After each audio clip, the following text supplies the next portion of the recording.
frame. However, we have more atmosphere between our lens and the ground, and this can sacrifice image resolution. So the lower we fly, we can utilize better image resolution, but we have more image frames and seam lines to stitch together. And so this balance and these factors are what we are constantly working on to be more efficient as possible. In 2024, we're going to be launching our NG3 camera rig. The left image is our current Penta image frame, and as you can see, each image frame captures a lot less than we would like. So NG3 is going to be able to capture more ground per image frame, which is going to mean faster ability for post processing and stitching that imagery together to deliver to your counties. Next, we briefly want to discuss certified orthomosaics, and to take that image accuracy to the next level, we're actually able to produce certified orthomosaics and oblique imagery to provide that assured positional accuracy for authoritative mapping needs. This is great for GIS folks like yourselves that need that extra stamp of approval. What does certified mean? It's the ability for us to extract high accuracy measurements from the imagery. Supports critical mapping. It supports critical mapping for government teams like yourself. It allows us to do 3D modeling and change detection processes. It gives you that assured positional accuracy, and we utilize ground survey control points. We do have extra post-processing that is involved for building lean, roads, bridges, and other infrastructure. And it is a visually improved mosaics and tiles. And we also do have authoritative GIS professionals that do sign off on that prior to moving forward. And next we have Brianna. Go ahead. Okay, so we're going to jump into our demo portion of this presentation here. So Connect Explorer is a web-based platform that we provide to you to utilize and view and analyze off of your imagery, and then overlay your GIS data on top of it. This is an online solution, but in addition to this, we build additional things on top of this, such as the API integration into your software, the image service, web services that we can provide to you for your orthomosaics, and then also a mobile application for going out to the field if needed. So switching over to our demo here. Let's go ahead and pull up our main page. This is the web page login. So we can go ahead and log into Connect Explorer. And I'm going to do a quick demo here. So I'm not going to go through every single tool possible, but we'll just do some quick high-level overview. So if you notice, if we zoom out, this is an automatic transition. So we go from that orthomosaic top-down view all the way in, and zooming in, we'll transition over to that oblique view. If you notice, when I zoom out to that orthomosaic view, the compass in the top left-hand corner is not navigable. It's a static compass, which is pretty similar to any sort of other satellite or orthomosaic base map that you see within Google Maps or Bing. But when we zoom in, that compass becomes dynamic. So we can actually rotate around that oblique image 360 degrees using the arrows, or we can transition using these quick action items from the compass. We also have a top-down view using a quick access on the compass as well. Using some of the tools and measurement and analyses that we regularly utilize within assessment departments, we'll go through those pretty quickly here. So if we go to a football field, this is a really easy way to demonstrate how to use these measurement tools. Using the distance tool, we can change the units to whatever unit of measurement we'd like. We can also change the line color and weight. The football field is 100 yards or 300 feet. So if we zoom into our image, we can quickly and easily measure that distance. About 300 feet exactly. So that doesn't happen very often. Usually it's to the 10th of an inch. So that was pretty good. We can also measure area. We can change the area units as well. So maybe we want to measure the square feet of this field. Double click to end it, and then it gives you your square feet. Additionally, you'll notice some of these measure and annotation tools are grayed out. That's actually because it's only available in that oblique view. As soon as I switch over to that oblique, you'll notice they become available, and I can measure height as well. So let's zoom into our pole, and we can measure the light post. Along with our measure and annotation tools, you'll notice our magnifying glass. We can search by an address. So if I go ahead and paste this in here for quick search, it will take us directly to that address that I search. I'll hide my parcel. And then we can also measure, maybe for assessment, you don't measure football fields regularly, but you would be regularly measuring square footage of back patios, of the height of a house, pitch of the roof.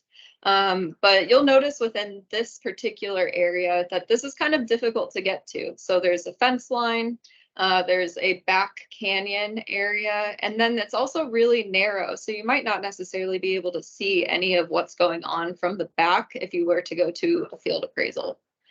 So we can actually switch this to the top-down view. And you'll notice this is an additional difficulty. This patio here, if you were to measure it and try to assess how many square feet this is, it's difficult to assess because it's an irregular shape. So we can actually take the area of this very quickly and easily.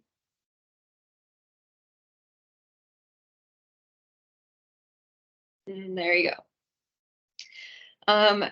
Equally, maybe we want to do a slope or pitch of a roof. We have a slope tool here. And if we transition over to a next door neighbor, go ahead and change to our oblique view.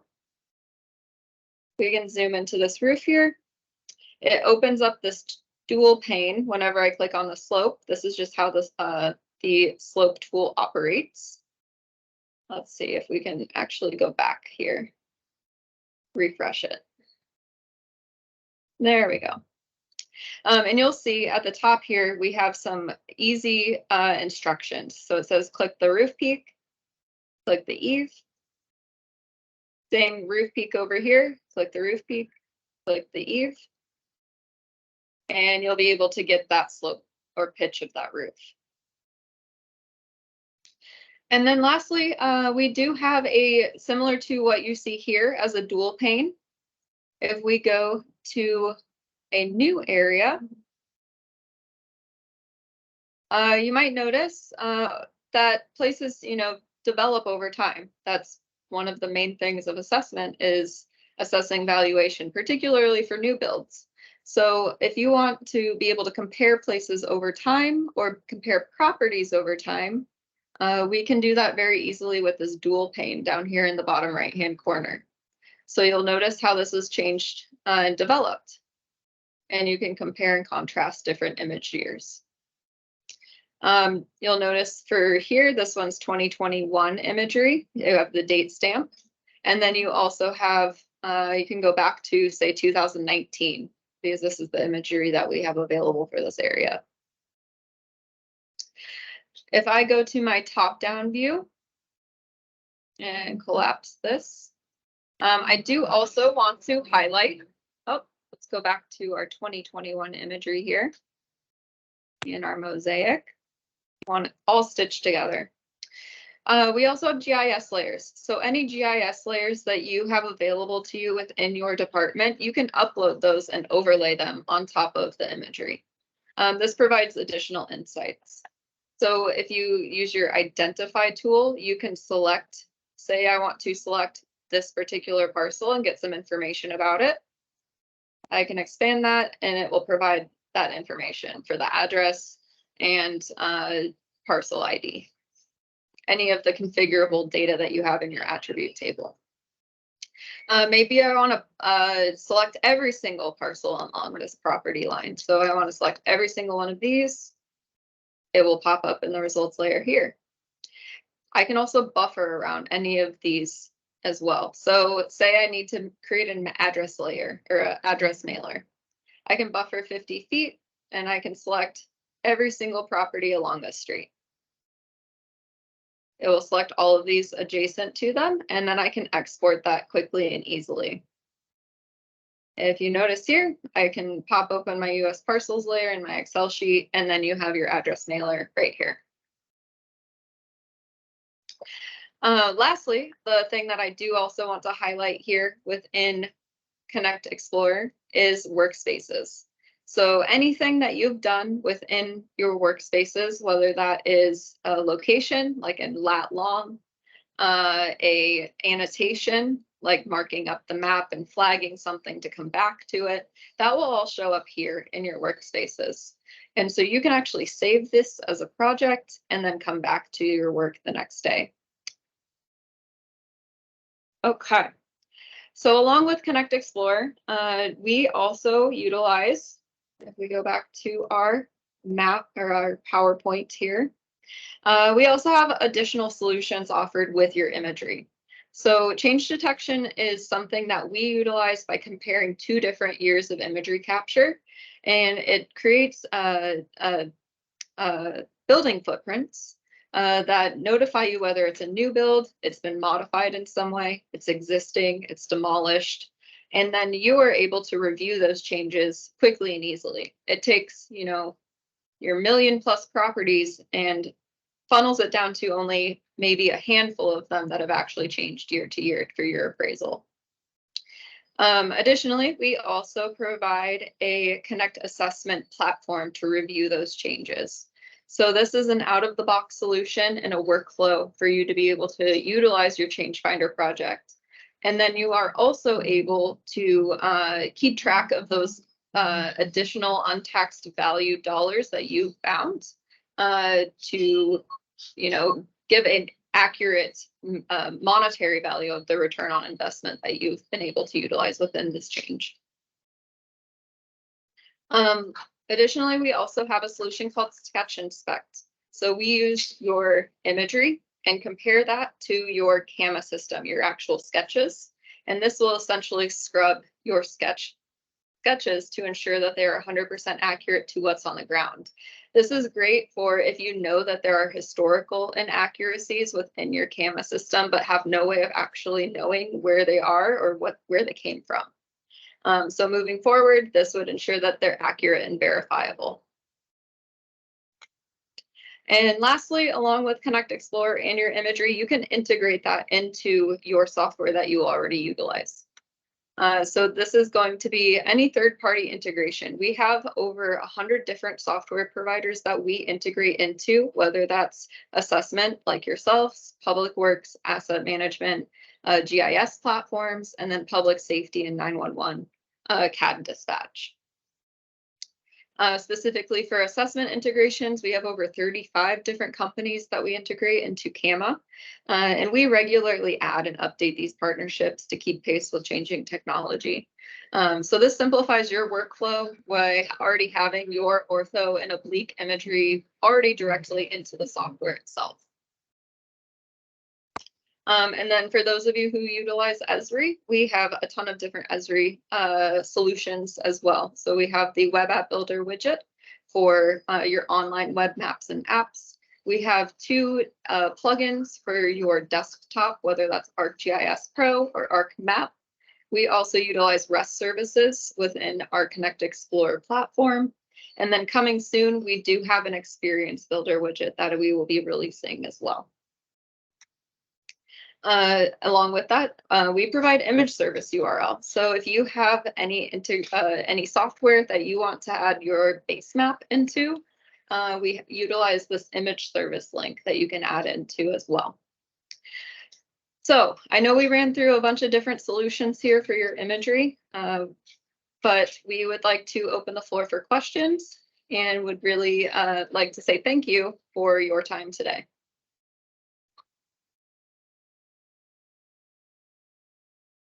Any questions? There were a couple that were in the chat box, and not everybody may have seen them. Jessica asked if there was a way to search by APN. A lot of times, especially ag properties don't have an address. And our June answered that yes, there was a way to search by APN within the Connect program.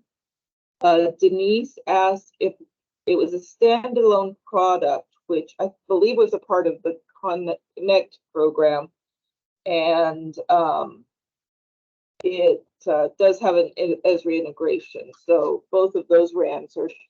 Thank you. I was wondering if you said that you could connect in your GIS layer.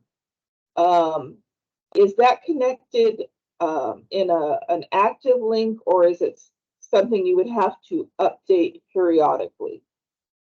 And Bonnie, are you referring to the image services? Yes, I believe that was the portion I wrote that question down in. Let me go back to that. This one here? No, it was before this. You had said that the GIS layer could be connected. It may have been in the Connect services.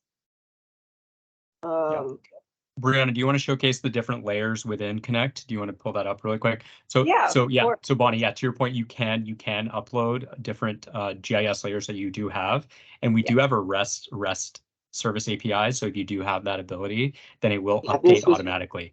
Yes, absolutely. Okay, that's what I was wondering, or it was something we would have to keep updating.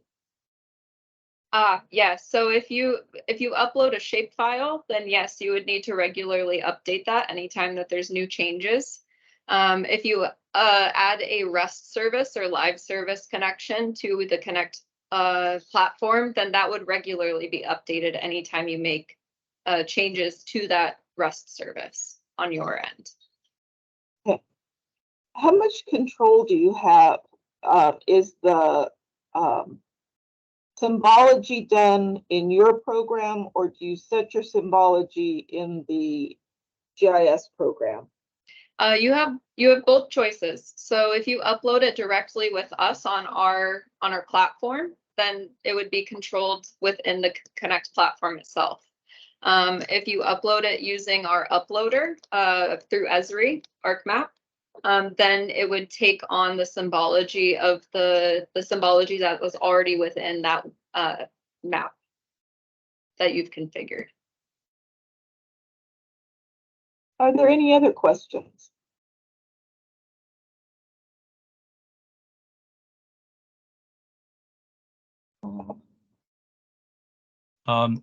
Lynn, go for it. Do you have? Yeah, can you show us how to search by APN or search by I think search by address is through the magnifying class. Can you show us how to search by APN? Do a demo? Thank you. Yeah. Yeah, so let me pull an APN here actually. So say I want an information about maybe this address. If I have the parcel ID or APN, whatever sort of parcel ID or CAMA system ID that you have, if I search this within my layer, it should work. But if you see here under searching, you can configure a bunch of different GIS layers. So for instance, I have a parcel layer here. I can search that UPC owner or number here. So under address, let's try copy and pasting and see if it brings up that number. So it wasn't configured, and that's why, because it's only able to search on address within this layer. But if I have a parcel layer and I select UPC, then I would be able to search on that UPC.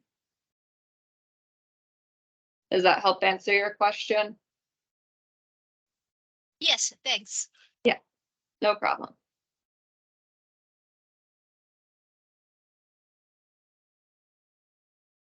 Other questions?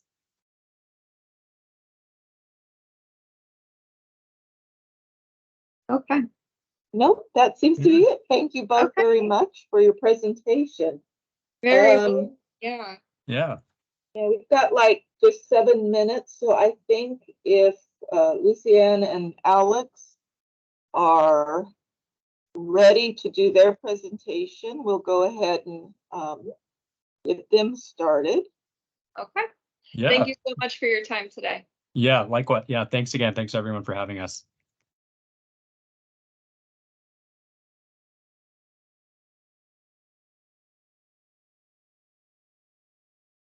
Alex? We can't hear you, Alex. You're still muted. Sorry about that, Bonnie. Yeah, GeoNovo Solutions, we're ready to go. Okay. I didn't receive something to introduce you, so I will let you introduce yourself. Go right ahead. Okay, very good. Thank you, Bonnie. And thank you to everyone for being here. My name is Alex. I'm a GIS project manager for GeoNovo Solutions. We're a small GIS contractor located in Riverside County. I've been with the company since 2020, and I've been a GIS professional for about 15 years. We're really happy to be here today to present our success story with the County of San Diego. And without any further ado, I'm going to go ahead and jump right into the presentation. And I'm going to go ahead and turn my camera off while I'm presenting. I do have my presentation on my other screen here, and I'll go ahead and turn my camera back on once I'm done and we hand it over back for Q&A. So we'll go ahead and get right into it.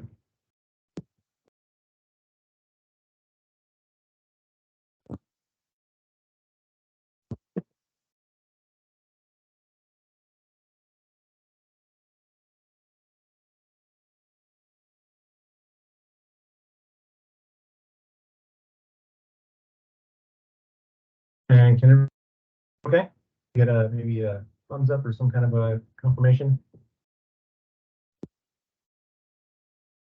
Okay, perfect. Yeah, I think I saw one hand go up there.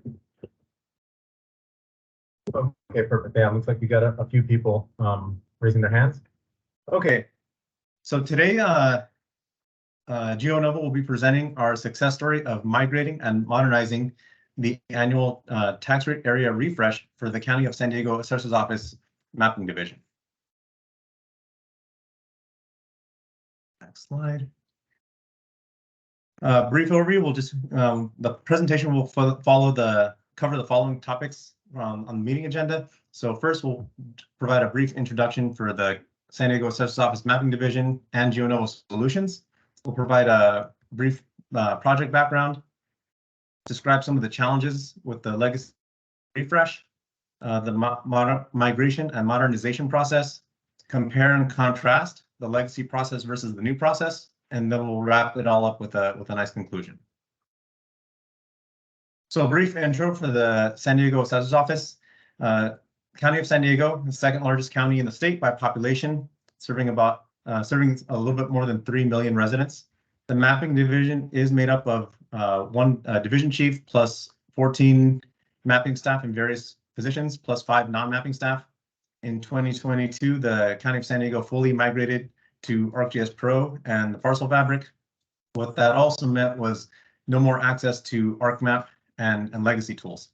With all that being said, the new mapping division chief, who I believe is attending with us today, recognized the need to upgrade the TRA process, and along with many other workflows and processes. So we're definitely appreciative for that opportunity there.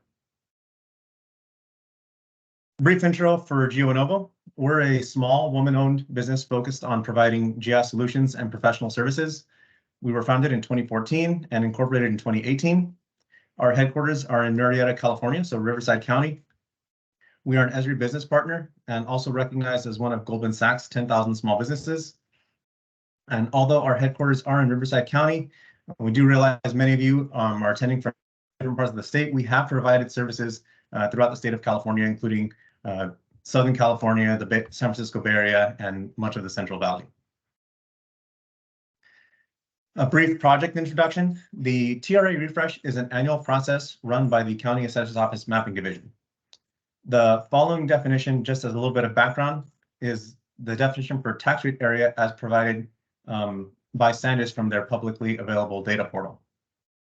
A tax rate area is a specific geographic area, all of which is within the jurisdiction of the same combination of local agencies and school entities for the current fiscal year. This unique combination of tax levies yields a given composite tax rate with a corresponding TRA number. These levies fund various districts such as school, fire, water, etc. And to those of you who may be wondering, SanDisk is a JPA entity or Joint Powers Authority that provides GIS services on behalf of the county and city of San Diego. And annual tax rate area updates are one of the many layers hosted by SanDisk in their online data portal. So just a little bit of background on that agency. Okay, well, the next section we'll jump into the challenges. The objective of any goal is to accomplish a goal or set of goals. However, many of you or all of you have encountered, challenges are nearly inevitable along the way. For starters, the legacy process relies on outdated technology, ArcMap and Microsoft Access Database. GIS, all you GIS users in the audience will be aware that Esri is still supporting ArcMap for now, but we know that's not going to last for long. The switch to ArcGIS Pro is definitely on the horizon here. We also had, with the legacy process, a very lengthy manual process with actually self-described steps from hell as officially noted in the legacy documentation. At this point, some of you may be wondering, what are these so-called steps from hell? The short version is that these are a series of manual queries to compare and ensure that fund numbers match between various source files maintained by the mapping division and then the county auditor and controller's office. And we'll go over that a little bit more detail later in the presentation. A little bit more on challenges. Essential data sources were required. TRA refresh were either unverified or unknown to much of the mapping division prior to this project, and this resulted in very heavy reliance in one retired subject matter expert. We also discovered that the TRA refresh, the legacy process, had remained mostly unchanged for the last 25 years. So with the change to ArcPro, there was definitely a need to modernize that. The legacy process was also prohibitively labor and time intensive. Took about 7 to 9 months to complete. And the access to the county's enterprise geodatabase also was a challenge because that would be prohibitively cost and time prohibitive due to the current IT contractor managing the county's network infrastructure. Okay, to sum this up, before we get into the meat of the presentation, we did have an ambitious timeline that the mapping division wanted to complete this project under 3 months. This would include development, testing, documentation, training, and user acceptance. And to provide a little bit of context, this is roughly 1/3 of the time it took to run the legacy process. Second, migrate the existing processes to ArcGIS Pro, and largely due to access to ArcMap and legacy tools removed in 2022. Thirdly, although there were numerous challenges that we were facing, the internal goal here for GeoNova was to improve everything. We definitely saw a path to success, although not easy. We definitely saw the possibilities there. So with all that being said, this is going to be super easy, right? So let's get right into it. Migration and modernization. Now that the challenges have been established, let's get into the real work of migrating and modernizing the TRA refresh work in ArcGIS Pro. The first step is to review existing documentation and available data regarding the TRA refresh. This included a follow-up with the Assessor's Office Mapping Division to clarify questions that came up while reviewing available data after the kickoff meeting. And I cannot overemphasize the importance of having an efficient team. We were pretty much able to collect information, get clarification, and get everything that collect all the data we needed for the project with one kickoff meeting plus one supplemental meeting to clarify and answer any questions that we had. And then the last step of the planning phase was to use that information to establish a project roadmap. Our project roadmap included 5 major milestones. First, create a custom Python toolbox to run the TRA refresh in ArcGIS Pro. Second, verify essential data sets and data providers. Third, develop the Python tool, test it, break it, improve it until the new process far exceeds the capabilities of the legacy process. Even as a project manager, I knew that we had definitely a path to success here, but even I couldn't have predicted just how good that this was going to turn out, and we'll all get to that later in the presentation. Fourth, create comprehensive documentation and training materials for current and future GIS staff. And then the final piece was to provide user training. So data sources, this is definitely not the big headline of the modernization process, but there is no chance to reliably and sustainably execute the TRA refresh without documenting and verifying the critical data sources that go into it. Based on information provided by the mapping division, we were able to verify and document the following items. From the County Assessor's Office Mapping Division, they maintain the TRA or tax rate area maintenance feature class. This is maintained in ArcGIS, county boundary, and then a fund standalone table, formerly known as fund LUT in the process, but for the sake of this presentation, we'll just call it fund type.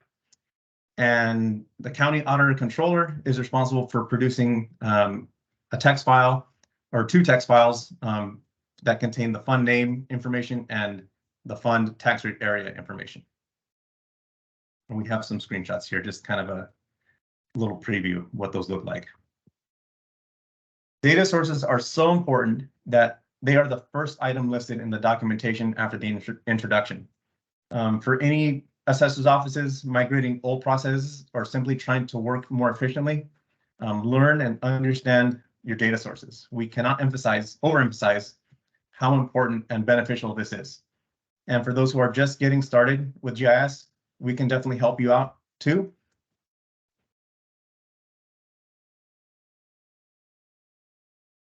Toward the end of the presentation. Okay, on the development phase, we employed an agile approach, to help us work more efficiently. This project would not have been completed on time, especially given the tight timeline, without very tight collaboration throughout within our team. In our experience, having a small and highly efficient team has proved to be a winning formula. We did do some small scale testing, although the end product ended up being a custom Python toolbox. We did leverage ArcGIS Pro Model Builder to do small scale testing along the way, just to prove that things were working the way that they as intended. And then internal testing by the GeoNovo team. This is just a fancy way of saying we did everything we could to try and break the tool, test different scenarios to make sure that the end product was as high quality as possible. And then the last part of the development phase was to verify outputs against sample data provided by the mapping division.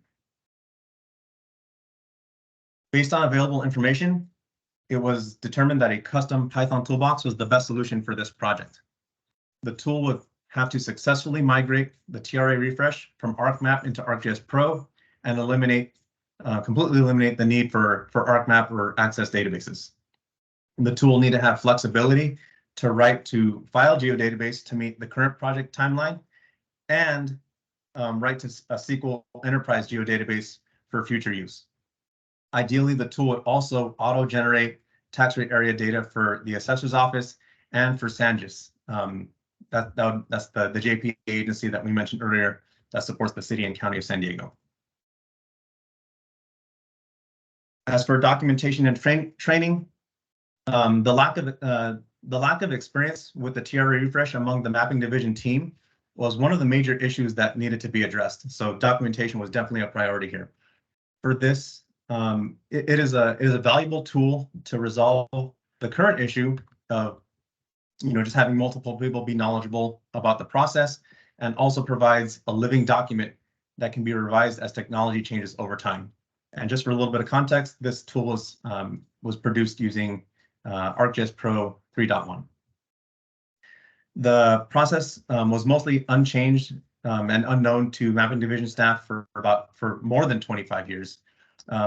We did, in addition to the product and the documentation, we also provided instructor-led online and on-site training to accelerate the learning process and familiarize the team with the new TRI refresh designed from the ground up tour in ArcGIS Pro. And of course, last bullet point here, this results in a shorter learning curve for existing and future staff to run the TRI refresh. Okay, compare and contrast, legacy versus new. Think of this as a before and after, kind of like the lawnmower analogy we saw, where things are improving over time. The legacy TRI refresh is a time and labor intensive process. As we mentioned, it's about 7 to 9 months. We have these manual queries and data comparisons, the so-called steps from hell. A lot of manual work just to manually remove data such as obsolete funds, ocean polygons, etc. For those counties who maybe don't have a border along the coast, along the Pacific Ocean, ocean polygons might not be a big a deal, but for those along the coast, this is definitely something that had to be considered. Another thing was this is just more than just labor intensive. Assuming the TRI maintenance layer is up to date, any issues or setbacks in the process would result in having to either pull in other resources to help with resolving the issue, or helping to track down non-matching fund numbers or obsoletes, or whatever the issue might be. So we were able to streamline and make a lot of this much easier with the new tool. The legacy TRI requires a thorough understanding of the process, data sources, and multiple legacy tools. The result is a learning curve for and reliance on a single SME to run the entire process. The documentation was also, as we noted during the discovery phase, last updated in 2005, and errors were extremely difficult to identify and troubleshoot. The purpose of this slide is to visualize the amount of work, multiple tools, multiple programs, and unintuitive documentation related to the legacy process. During the discovery phase, our team followed up and was able to verify with the subject matter expert that some items in the legacy documentation were either obsolete or inaccurate. So just quite a few things that needed to be modernized. And then the screenshots on the bottom left show some of the old Python scripts. Screenshots on the top left show some of the queries and tables used in Microsoft Access. And the bottom line is that the old process worked, but the mapping division definitely recognized that an upgrade was overdue for this process. Okay, this table here kind of encapsulates the old versus the new. As we've mentioned in the challenges section, the legacy TRA is a completely manual process. The GeoNovo TRA refresh is fully automated, runs natively in ArcGIS Pro, has several new features such as built-in tooltips, advanced troubleshooting capabilities, and the ability to track obsolete fund numbers via auto-generated database tables and outputs, and auto-generated outputs for the assessor and SANGIS. GeoNovo also provided detailed documentation and user training to help the team become more familiar with the tool and run the process more efficiently moving forward. Okay, now to the good stuff. The updated TRI refresh makes a process that used to take 7 to 9 months and completes all steps in 20 to 30 minutes on average. This is about 3,100 times faster than the old process, and we're assuming a 30-minute runtime. So worst case scenario, we're talking about a 3,100x improvement in performance. The screenshot here shows the result of one of our test runs. Ran the entire process in just under 9 minutes, so about 8 minutes, 54 seconds.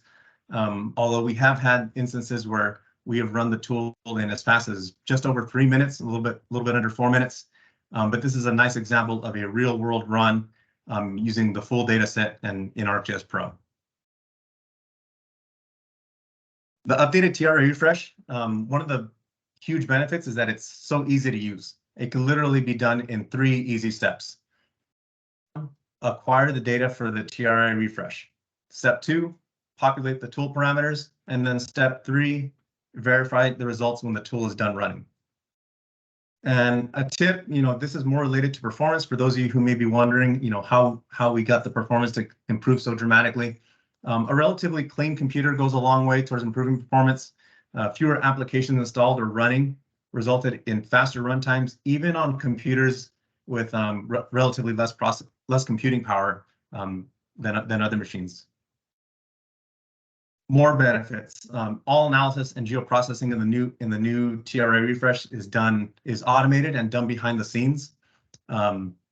Self-sufficiency.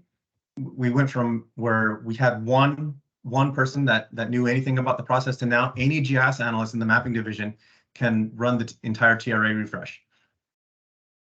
Troubleshooting is dramatically easier thanks to added features included by our developer. And then the training and learning curve is dramatically reduced. So if there's ever a need to bring on new staff, or someone transfers over from another division or department, or comes in from another company, they can come in, pick up the TRA refresh and run this tool quite easily. As a supplement to the information about troubleshooting and tracking down potential non-matching fund numbers, this slide is an example of how our TRA refresh tool auto-generates error tables if it encounters an issue with non-matching numbers from the data source files. It did take some extra effort from our developer, but it ended up being tremendously useful during testing and providing helpful information for user training and documentation. So if you'll notice here in red on the left side, we have a table showing an error table with missing fund names. It's showing the unique fund numbers and then the associated tax rate areas, as you can see in the yellow square. As you can see, sometimes you can have multiple tax rate areas within the same fund. So these tables enable someone to see this on the fly. The tool takes care of all of the comparisons, and then all you do is see the output, and that way you know exactly what to troubleshoot.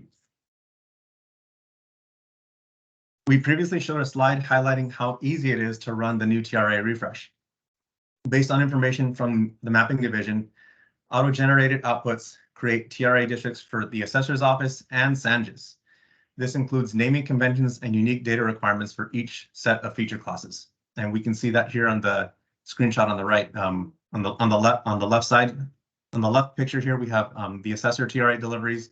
On the right, we have SanGIS, and as you can see, the output feature classes, they're named slightly differently, and there's also some differences in the data too, especially regarding water districts, which I'm sure some of you, or many of you encounter with regard to tax rate areas.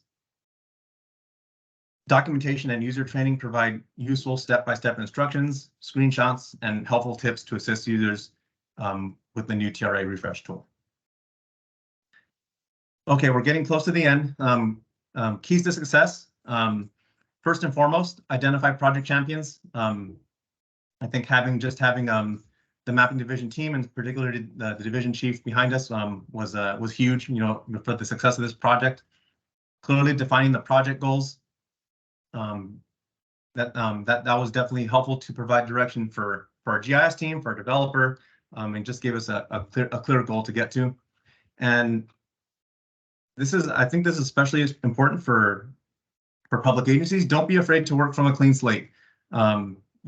We took that approach with this project and realized tremendous success. So I would encourage any of you who are migrating or implementing new technology, don't be afraid to work from a clean slate, especially if it can result in dramatically improved outcomes. And then prepare for challenges and obstacles along the way. That's probably that might seem like common sense for any project, but the more you can try to prepare for challenges, the less of an obstacle those will seem to be along the way. And then adapt workflows to leverage your modern technology tools. I mean, we've seen great demos from from on imagery and other tools for assessment, today. So don't be afraid to leverage technology tools to improve your current workflows. And then as a bonus, I did say I would come back for those agencies who may be new to GIS or maybe haven't fully adopted Pro or Parcel Fabric or some of the later technology tools. GIS is a perfect solution for tax parcels, tax rate areas, production mapping, and many other projects that can help your organization work more efficiently. GIS unlocks several new capabilities, such as automating standard workflows and processes, and also improved data accessibility, especially if you're sharing data between departments or with the public. GIS is also a tailor-made platform for creating web maps, apps, and providing transparency. This seems to be gaining a lot of popularity, especially as more public agencies unveil open data initiatives and attempt to provide more information to the public. And then last, there's definitely solutions out there to help your agency get started, whether you're an Esri shop or working with some other solution. There's definitely solutions available to help your agency get started. And that concludes the presentation. Feel free to contact us. My name is Alex Saenz. I'm project manager with GeoNovo. You can also reach out to Lucianne. She's our CEO. We definitely encourage you to visit our website. And I'd just like to end off with thanking the County of San Diego Assessor's Office Mapping Division for the opportunity to work on the TRA refresh, and definitely looking forward to many more success stories to come. Thank you so much for your time today.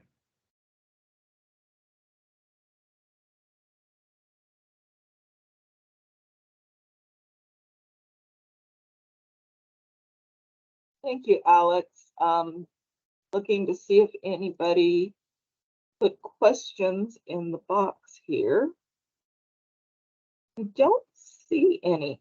Now, is this a process you said they do on an annual basis?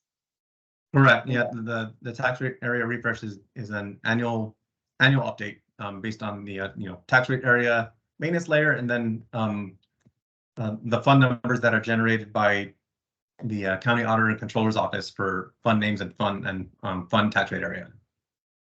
Interesting, because I think we're a megabyte county and our auditor is on the same system. So I think either we've just never done this or somehow with that system it works out. Let me see if I made any other notes. Any other questions? Oh, let me see what this is.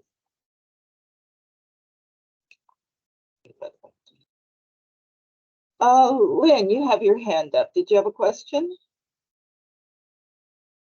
Yes, I do.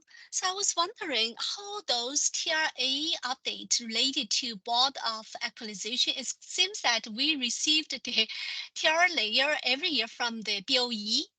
Mm-hmm. So that's one thing. The other question I hope to know if any parcel has a school district, like funds for school district, is that right? Basically, what I'm hoping to know if I can extract all the data to generate the school district boundaries from TRA layer or high school attendance layer. Do you think it's possible? I would say in theory it probably is possible, as long as the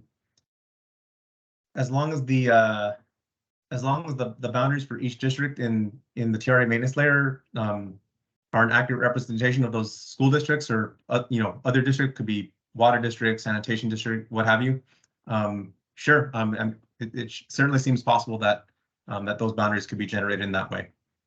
Thank you. Yeah, I created the district boundaries from the tax rate area boundaries, so it does work. Chelsea, you have your hand up also. Thank you. Thank you, Alex, for this presentation. I was really impressed by the time saved after using this TRA refresh tool. So my question is, what are some of the input data for this tool, the TRA refresh tool? Yeah, great question. So that was actually one of the things that one of the high priority items that we wanted to document upfront. So there, for this process, there's five essential components. From division, we have the county boundary, which is kind of like the outline of the area of interest for the tax rate areas. The tax rate area maintenance layer, which is maintained throughout the year and then used for the annual update. And then the hold on, let me go back to my data. So, oh yeah, there's a standalone table that tracks the various fund types. So, whether it's a school district, sanitation district, fire district, and then there's two other areas, text files produced by the county auditor controller's office that contain the fund numbers. So the tax rate areas are then linked to the fund numbers and matched to specific fund types. And then that's how the tax rate area, the final tax rate areas are generated. So it looks like this information maintained by different groups, right? So each year. Yeah, exactly. So each year when times to run this tool, the GIS analysts need to gather this updated information from different teams and then input it to this tool. Correct. Yeah, and we definitely emphasize that during the discovery phase and also in the documentation. Really just to make your life a whole lot easier. Gather that information from those data sources. Fortunately, now it's been verified that before it was somewhat unclear where all these data sources were coming from. But as a part of this exercise, we were able to really verify, like, okay, this group is responsible for this data, this group is responsible for this data, and now it's much more streamlined. It's much more clear to anyone who wants to run the TRA than it was before.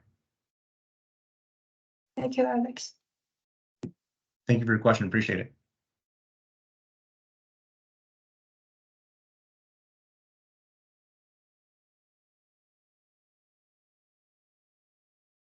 My name is Jennifer Maria Benavides. I'm a senior GIS analyst with San Diego County's mapping division. I just want to chime in really quick. There was a question earlier about why do we use our own TRA layer as opposed to the one from the state? And the short answer is that we opt to maintain our own TRA layer so that we maintain it down to the parcel level.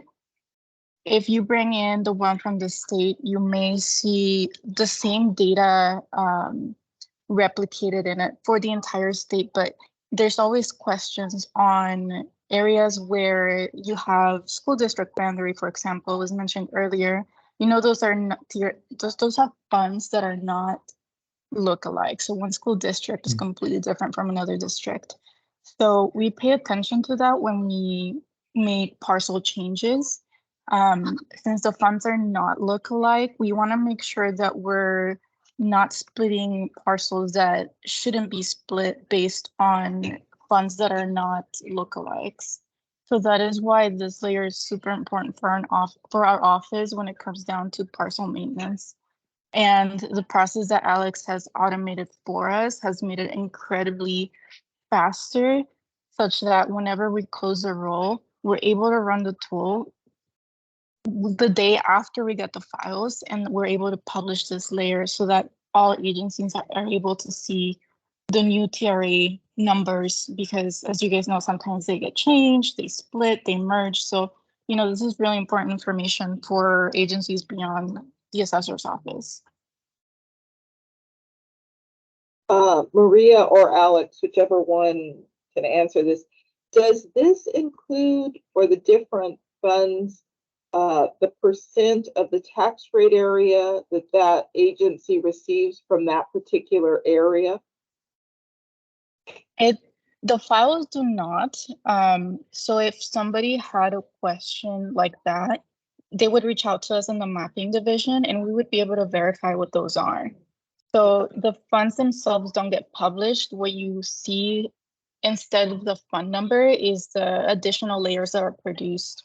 So the polygons for water, the polygons for fire, the polygons for, schools.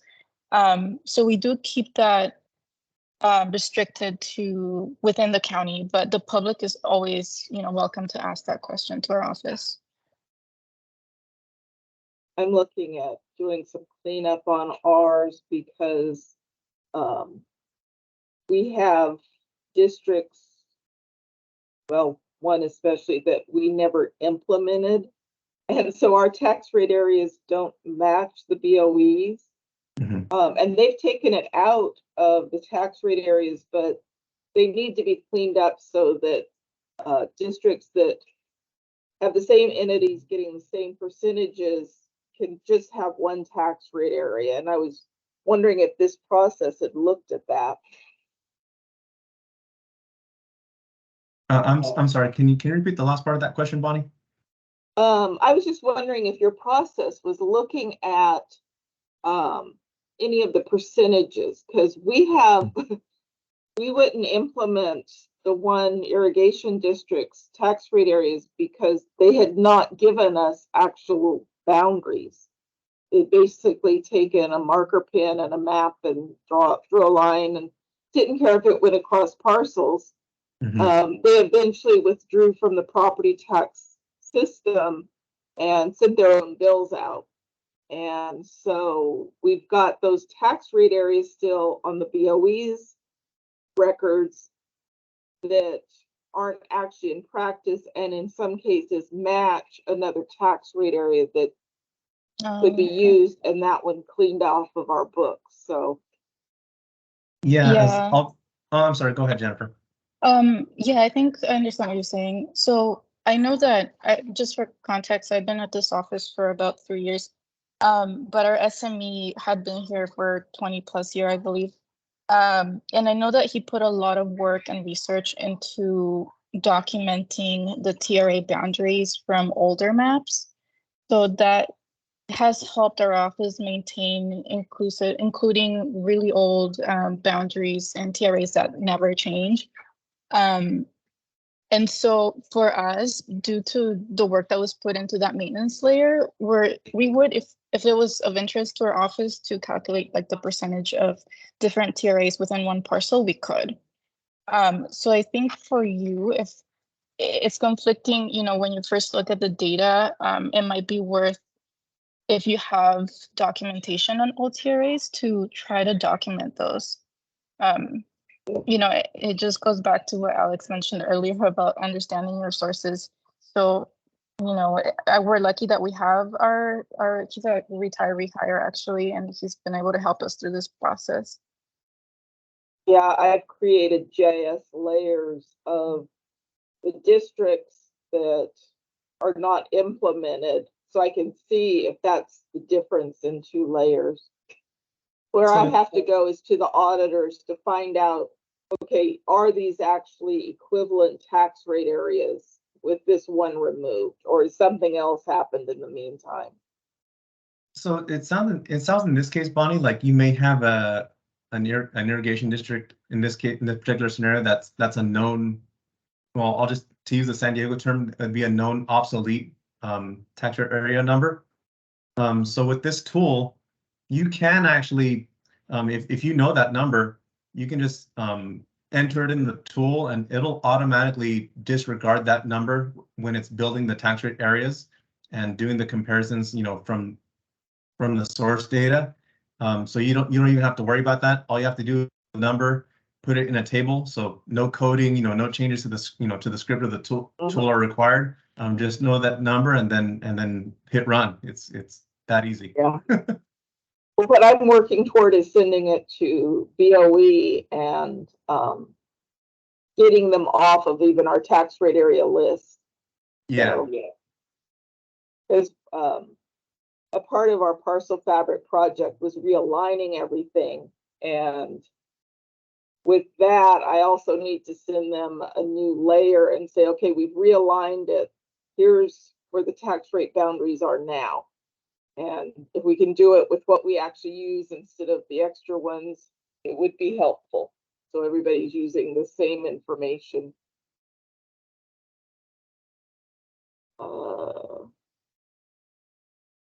Bonnie, do you have an index of records containing legal descriptions or maps for the district? Yes, we do have the descriptions on, I'm going to say most of the districts, since the time that most of them were, I have the records of those. So I do have the backup information. It's just coordinating with the auditor to make sure that if it says it's these 5 districts and this one's these 5 districts, do they actually get the same percentages? Because sometimes you have the same districts, but this is a different tax rate area, some because of the whole Prop 13. If it was before Prop 13 and then added to one after, it's not going to get the same percentages. So yes, I do have those. That's a good question though. Thank you, Gregory.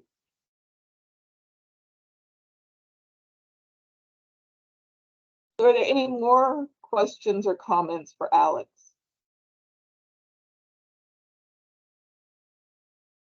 Okay then. Hey, we're only 6 minutes ahead this time. Our good. next, we're doing better now. Our next item is actually a trivia quiz that Lynette has made for us. Thank you very much, Bonnie. Thank you very much, everyone. Appreciate it. Thanks, you. Alex. Yeah, the quiz is pretty short and fun, and then I guess we could do a little, maybe a short break before that discussion topic. Okay, that sounds good. All right, so let me just share this real quick.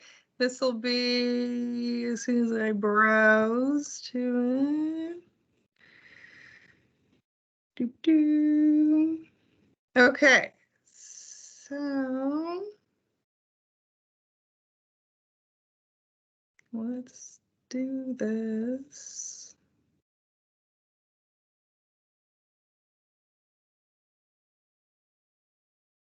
Oh, how do I make it bigger? Oh, it did go bigger. That's all good. Another user took control. I like it. Thank you. Like this, switching over to Teams from Zoom has been very interesting for all of us. Very educational. Okay, so we're as I say on the screen, we're doing this old school because I did not have the rights to make a poll, so or a quiz within Teams. So just get a piece of paper out. Let's pretend we're in elementary school and number it 1 through 9. I think, Jose, did you have a question? I saw a hand go up and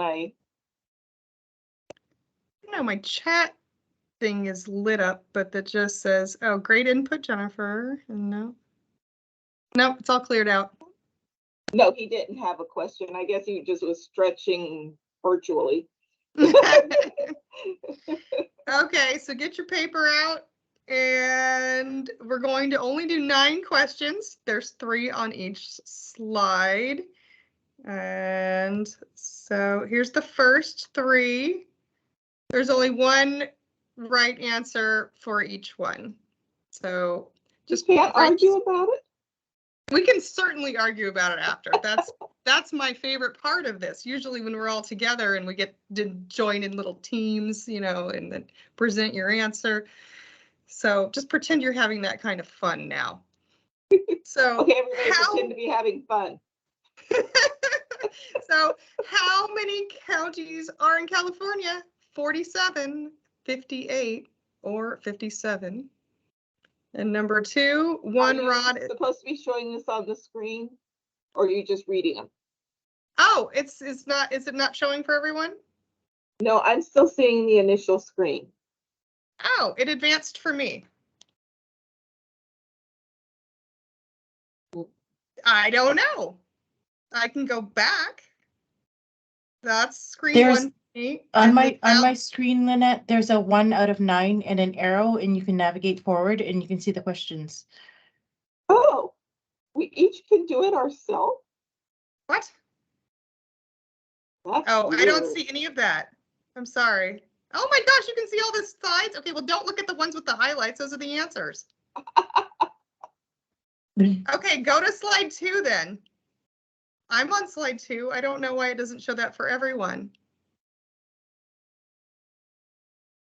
Do I have to take control? Yes, I think so. I don't know how to do this, you guys. So if anybody can help me. Up at the right, on the very top, it says take control. I did that. Maybe I didn't give it to you. Well, now it's fine. I think Brianna fixed it.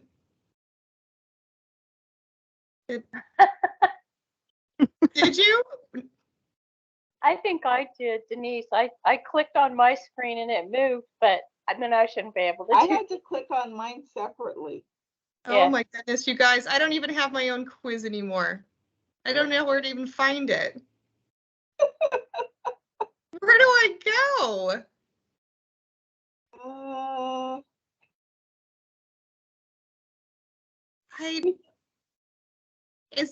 There must be some window view I'm missing here. Did you do share? Did you I unshare did. it? Want me to share it again? Yeah, try sharing again.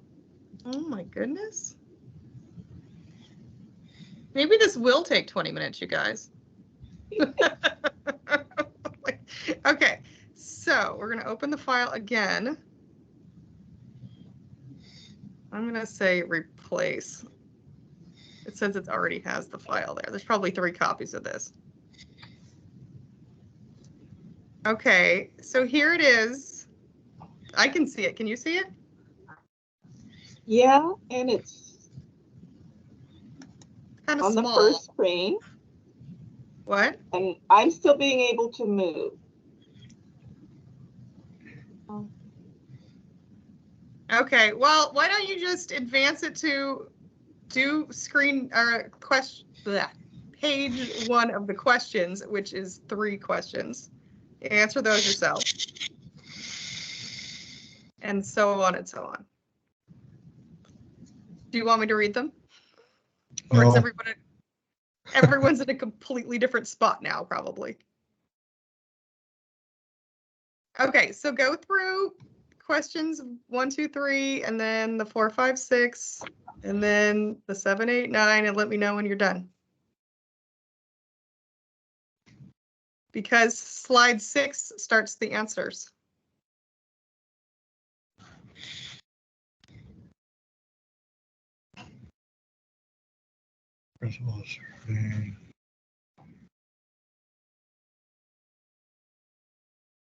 I believe I believe I'm seeing your screen, Lynette, and it's on page 4 right now. I just put it back on 4. Thank you. Does anybody want to see the other screens? No. Nope, Curtis has got it.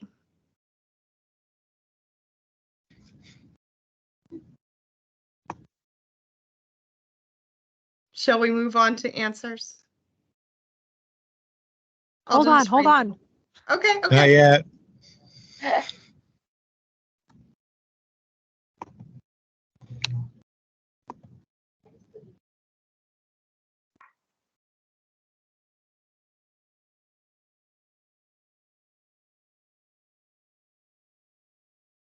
Do you want hands raised when people are done? Or we want to just give them some specific time? We'll just assume that most people are done. Does anybody want me to go back a screen if you can see my screen? Do you want to see 4, 5, and 6?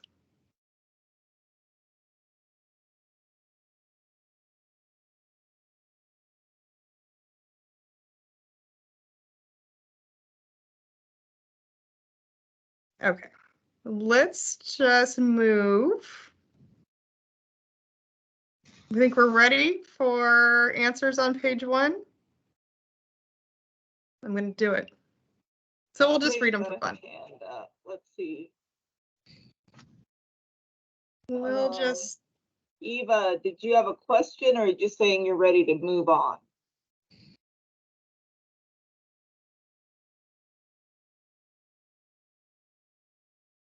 Dane, I'm ready. Okay, so on my screen, I have slide 6, which is the first 3 answers. So how many counties are in California? It's a whopping 58. It's hard to even name more than 20 of them for me, off the top of my head at any given time, but. Hey, I actually said all 58 of them this morning. You did. You did. Don't ask me to do it again from memory. It's difficult. I know. And then this is sort of my trick question. 1 rod is how many chains? 0.25. Then number 3, who said nothing can be said to be certain except death and taxes? It was Benjamin Franklin. Next, number 4, cadaster, the word comes from the Greek. I don't know Greek, but katation, meaning A, line by line. When I first got this job, I looked that word up and found it on a site called Weird Words. Cadaster was weird? Yeah. Oh, interesting. Should have warned me about you people, but I stayed with it. Yep. And number 5, which of the following is the first principle of survey? This is according to some source that said this was the first principle. I am not a surveyor. But D, whole to a part. Number 6, what is the largest California county by land area? That would be San Bernardino. And then question 7, a section is a measure of land in a township that is B, 1 square mile or 640 acres. I'm sure we all know that. Number 8 I had fun with, which is false. San Francisco Bay is the largest bay in the country. That is false. It's like Chesapeake Bay, I think, is the largest. That one bigger. Yeah, but the other 2, I did not know that Clear Lake is California's oldest and largest natural lake. I thought it would have been Lake Tahoe, but then we don't get to count that because we share it with Nevada. I don't know the details on that. And then the largest natural outdoor amphitheater in the country is the Hollywood Bowl. Who would have ever thought that? I actually have recently heard that. I had no idea.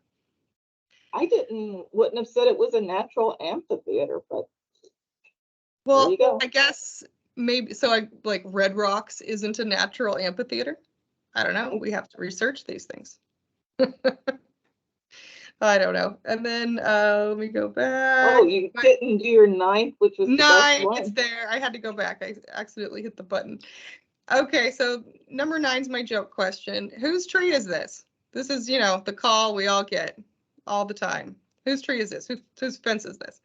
Is it A, yours, B, your neighbor's, or I don't know, get a surveyor, which is the right answer, really, because I can't tell them with any degree of real accuracy about the tree.